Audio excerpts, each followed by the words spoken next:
Hello everyone, I am Vaibhav and today I am going to discuss with you my corporate accounting certified copies.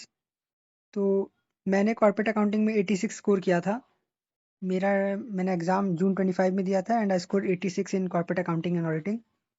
तो ये मेरी certified copy है and मैं यही आपको आज दिखाऊंगा कि मैंने कैसे अपने आंसर्स को फ्रेम किया था and how I got 86 marks in corporate accounting and auditing. तो जो फर्स्ट क्वेश्चन नंबर 1 होता है ये पूरा MCQ होता है 30 मार्क्स का।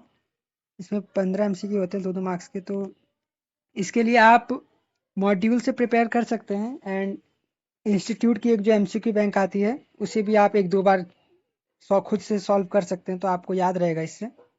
एंड मैंने तो ऐसे ही किया था कि मैंने मॉड्यूल के सारे कर लिए थे क्वेश्चंस एंड जो PYQs थे वो भी कर लिए थे क्योंकि वो भी काफ़ी इंपॉर्टेंट होते हैं। उनसे बहुत बार क्वेश्चन रिपीट होता है। जैसे कि क्वेश्चन नंबर 14 है, ये क्वेश्चन ऑलरेडी आया हुआ है, ये रिपीटेड क्वेश्चन है, ऑलरेडी पेपर में आया हुआ है क्वेश्चन है। तो ऐसे ही काफ़ी बार क्वेश्चन रिपीट हो जाते हैं तो आपको ज़रूर याद कर सारे PYQs देखने चाहिए एंड जो क्वेश्चन MCQ बैंक है इंस्टीट्यूट का उसे भी पूरा खुद से सॉल्व करना चाहिए।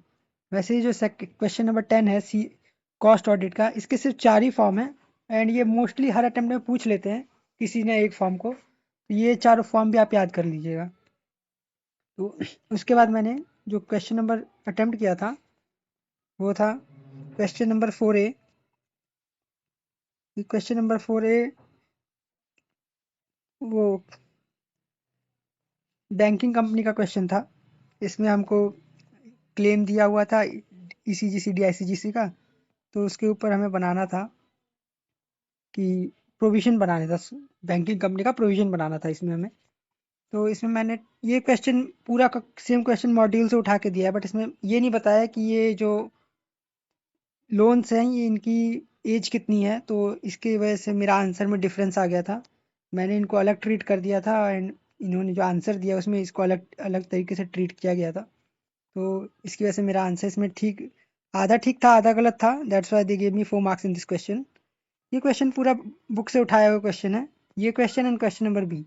तो आप मॉड्यूल के क्वेश्चंस को ज़रूर करिएगा क्योंकि मॉड्यूल के क्वेश्चन से बहुत बहुत आते हैं, क्वेश्चन मॉड्यूल से ही आते हैं मोस्टली क्वेश्चन जो थे।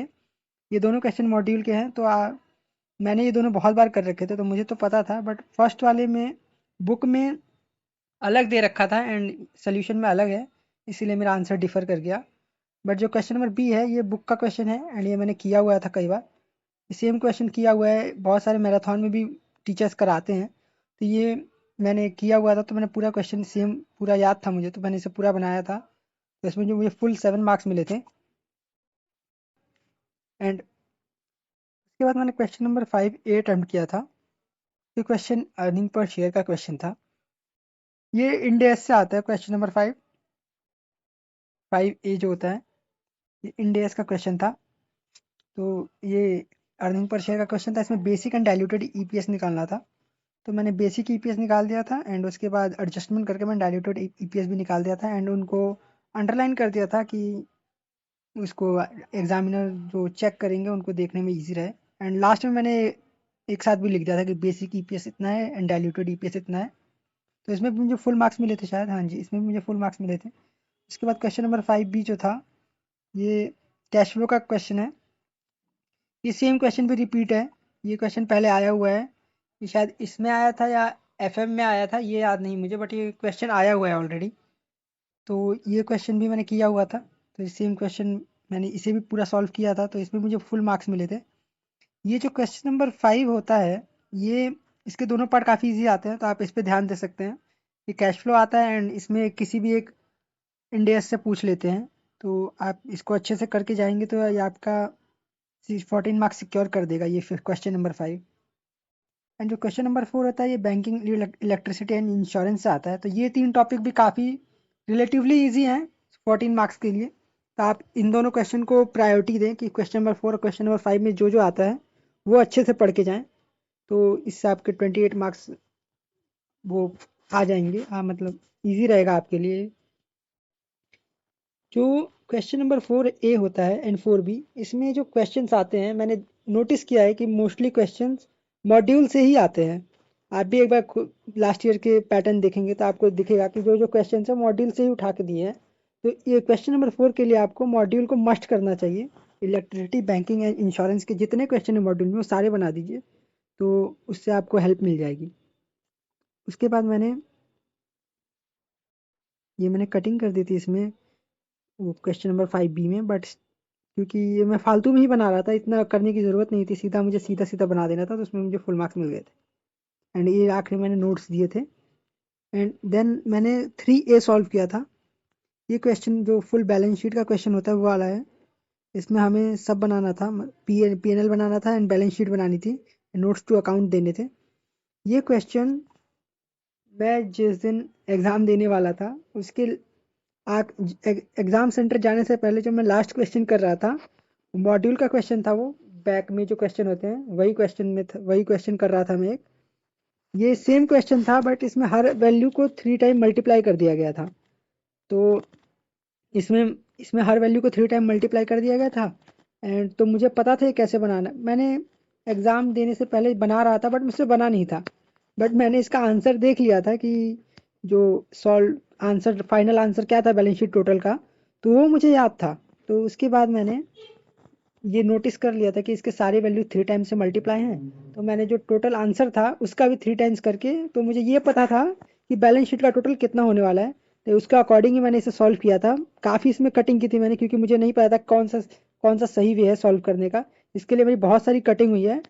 इसमें बैलेंस शीट में मैंने बहुत सारी कटिंग की है, देख सकते हैं आप लोग ये सब। तो मुझे क्योंकि फाइनल आंसर पता था कि इतना आएगा, बट ये कैसे आएगा ये नहीं पता था, तो इसमें मुझे काफ़ी टाइम लगा था। This question took me like 45 minutes to do.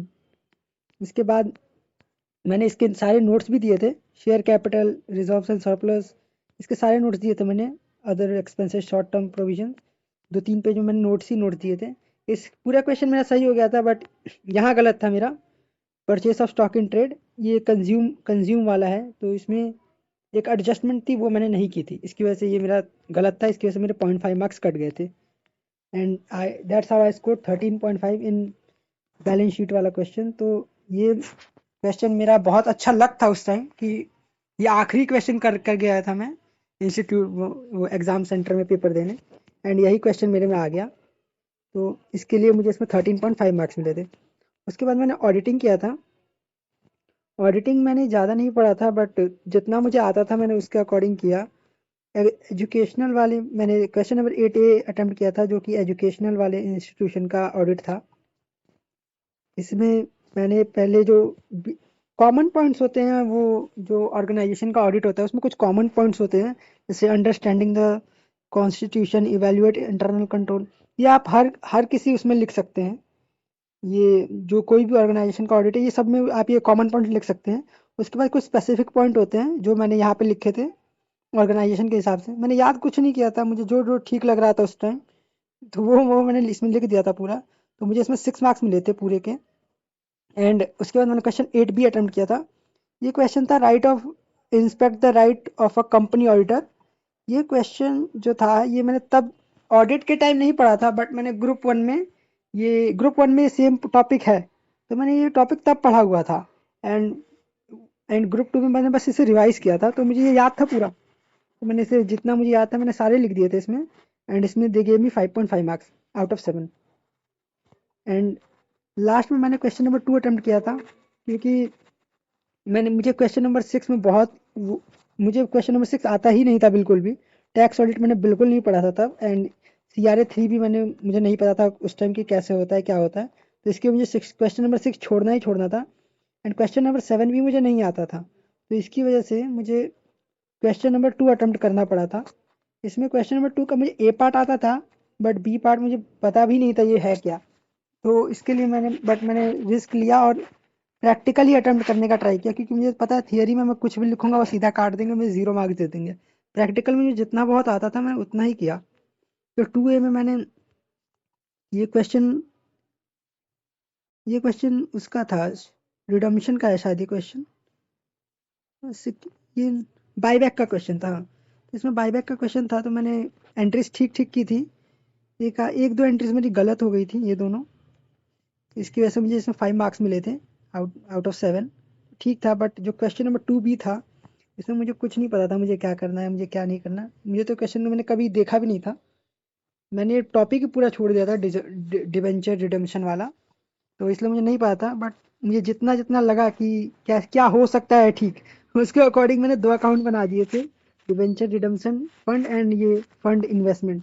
मेरा एक एडजस्टमेंट ठीक था, उसकी वजह से मुझे 3 मार्क्स मिल गए थे। मुझे नहीं पता था कि इसमें क्या होगा। देख सकते हैं आप, मैंने बस बना के जो मन में आया वैसे लिख के छोड़ के आ गया हूँ मैं। तो मुझे इसमें 3 मार्क्स मिले, जो कि मैंने एक्सपेक्ट नहीं किया था कि मुझे मिलेंगे। मुझे तो लगा था इसमें सीधा कटेगा, मुझे 0 मार्क्स मिलेंगे, बट इसमें मुझे स्टिल 3 मार्क्स मिल गए, तो मैं खुश हूँ इसे जान के। तो यही थी गाइज मेरी सर्टिफाइड कॉपीज़, एंड मैंने आप लोगों को बताया कि कौन कौन से क्वेश्चन आपको ट्राई करना चाहिए कि आप उन्हें अच्छे से करके जाएं, ताकि वो आपको एज दे सके एग्जामिनेशन में। जैसे कि question number 4 and question number 5 relatively easy होते हैं, तो इनके अच्छे से करके जाइएगा। एंड तो यही थी गाइज मेरी सर्टिफाइड कॉपी। एंड इसके बाद मैं अभी एमए की एंड ओएमएसएम की भी कॉपी, मुझे सर्टिफाइड कॉपी मुझे डालनी है, तो वो भी मैं बहुत जल्दी ही डाल दूंगा। तो एंड आपके कोई भी डाउट्स हो तो आप मुझे पूछ सकते हैं कमेंट सेक्शन में, मैं आपका रिप्लाई कर दूंगा एज सुन एज पॉसिबल। तो थैंक यू। तो बस गाइज यही था, थैंक यू।